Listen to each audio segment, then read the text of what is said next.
Optimism is a powerful tool for both well-being and high performance. For example, in one study of salespeople, optimistic salespeople outsold pessimistic salespeople by 56%.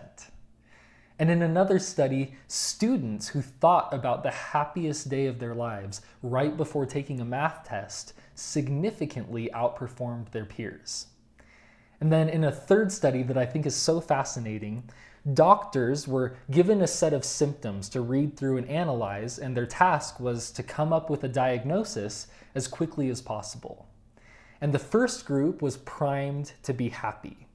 The second group was given neutral but medicine-related information to read before the task, and the third group was given nothing before the task. After the experiment was done, they analyzed the results and found that the positive group, the group that was primed to feel happy before doing the task, found the correct diagnosis twice as fast as the control group. Optimism is powerful. It unlocks our mind to the possibilities and helps us to engage in our environment in the most effective ways. So let's talk about what optimism is. Ultimately, optimism is simply deciding to view things in a positive and hopeful light. And in my view, there's three aspects of optimism. So I've kind of broken it down. So the first is emphasizing the positive side of situations and people. The second is believing that one can reach desired objectives and that the future will bring good things. And then the third is focusing more on solutions than on problems and believing that challenges can be overcome. But so many times, optimism is misunderstood. People often think of optimism as naive positivity that's blinded to the realities of the world.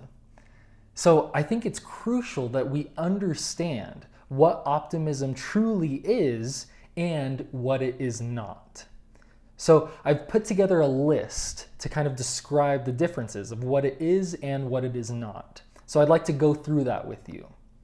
First, optimism is not only seeing the positive side of situations and people and never seeing the negatives.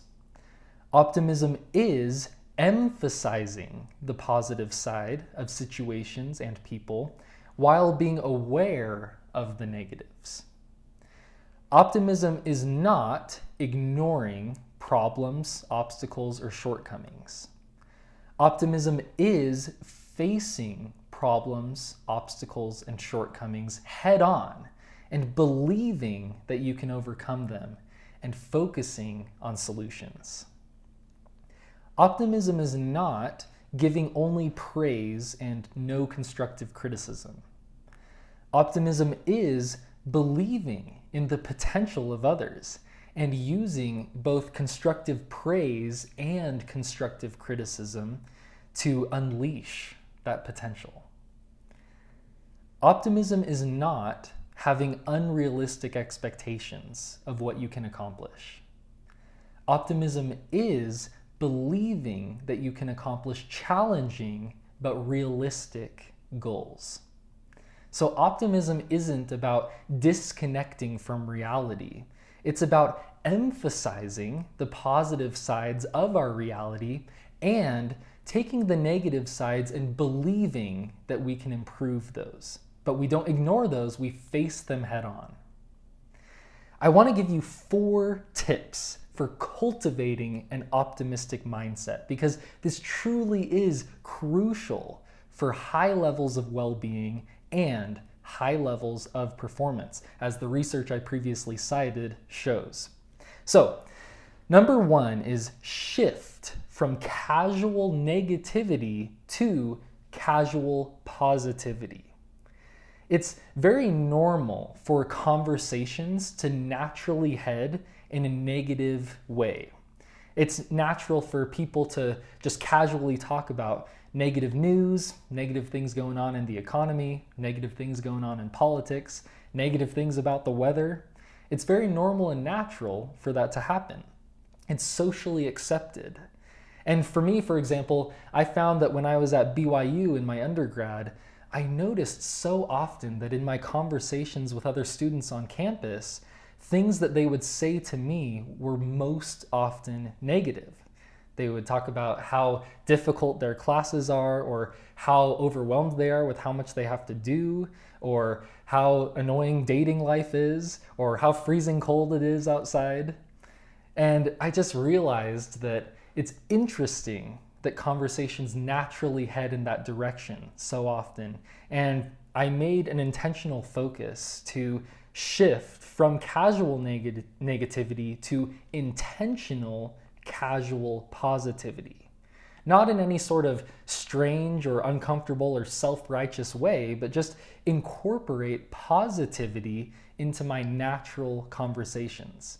So I started trying to talk to people about how awesome the snow is, or how interesting my classes are, or how much fun I had this weekend with friends, and just try to incorporate that naturally.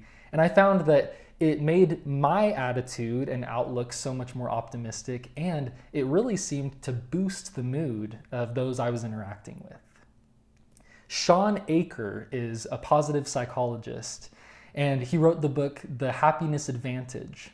And he shares an interesting experience, which was when he was at a speaking engagement. It was during a break, and he stepped outside, and some of the people that had been in the audience were out there as well, and they were having a conversation.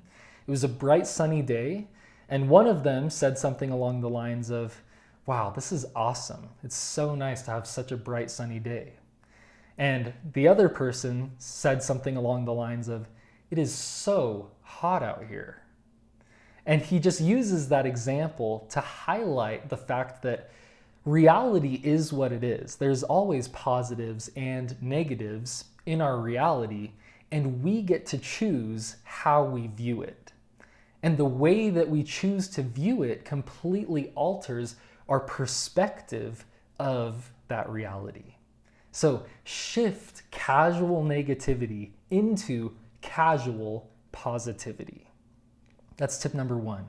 Tip number two is what I call solution brainstorming. So when you notice yourself dwelling on problems in an unproductive way, snap out of it by immediately shifting into developing 3 potential solutions to the problem that you're thinking about. And those don't even have to be the solutions that you end up actually using. But the key here is that you get your mind going in a productive direction, because that helps you to be productive, and it helps you to open your mind to the possibilities instead of getting stuck in victim mode and helpless mode. So shift, write down immediately 3 things you could potentially do to solve this problem. It'll get your mind going in that productive direction. Tip number 3 is what I call the twice as much good exercise. I truly believe that in every person, there's twice as much good as there is bad. So when your mind goes to something negative about somebody else, even if that negative thing is true about them, immediately identify 2 things about that person that are positive. Immediately. And even if you have to really push yourself, and if you can't think of 2 positive things about this person, go out of your way to get to know this person better until you can identify 2 things that are positive. I promise you, you can find them because they are always there. Tip number 4 is, at the end of each day, write down at least 3 good things that happened to you that day. There's research behind this exercise, and it's really fascinating. It just shows that when you do that at the end of each day, it not only helps your mind to reflect over the day in a positive way, but it actually helps your mind then moving forward throughout following days to scan for the positives while you're actually going through them. So it helps you to be more aware of the positive in your life in real time, not just as you reflect back. Thank you so much for listening. I truly appreciate it.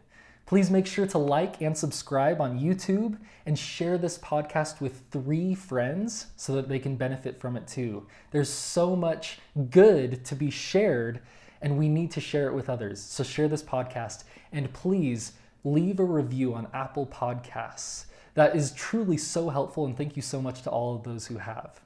Let's go be high performing today.